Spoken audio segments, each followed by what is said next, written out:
So I am Margaret Smith, editor of the Chelmsford Independent, and I'm here today in Three Trolls Games and Puzzles, which is a longtime retail business here in the Summer Street Plaza. And I'm here with one of the owners, Andy Kirschbaum. Andy, thanks for taking the time. You're welcome. First of all, for those who might not be familiar, what is the main products and services here at Three Trolls? We're a traditional board and card game store. We sell low-tech games like Dungeons and Dragons and Catan and games like that.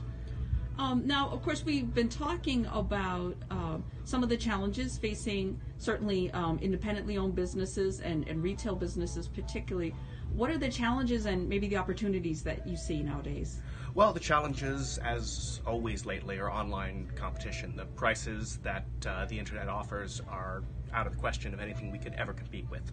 So we're trying to use the advantages we have here in the real world. We're making our store a destination, a place to play games and join with other members of the gaming community.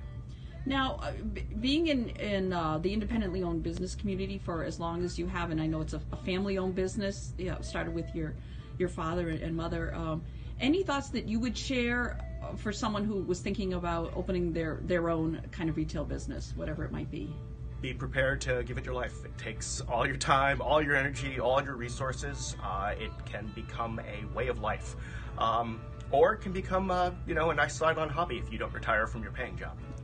Well, I really appreciate you taking the time. Once more, this is Andy Kirschbaum. He's the co-owner of Three Trolls. They specialize in different kinds of games and puzzles, as their name implies, and including role-playing games, different card games. And thank you again for taking the time today. You're very welcome. It was my pleasure.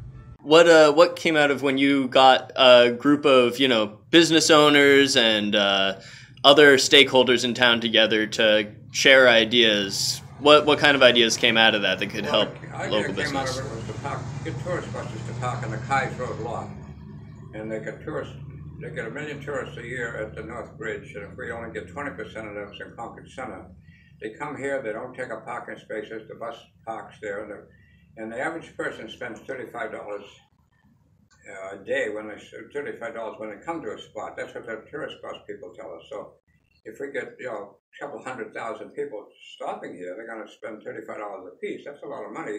It doesn't cost us anything. We don't have to advertise. We don't have to provide anything. They don't even use our parking spaces. So it's a good thing for the town. That came out of the meeting. I think that's the most important thing for businesses in Concord, is to have the tourist buses stopping. This is the most important small town in America. The revolution started here. We've got the Concord authors, and people come here from all over the world to visit Walden Pond and see where Thoreau lived, and Emerson and Louisa May Alcott. They come to the Alcott House, It's a very touristy town. Do you think there's room to create more attractions that would bring people into town? Yeah, one of my long-range plans is put a monument on Monument Square for all of Concord's most notable people. Thoreau and Emerson and Alcott.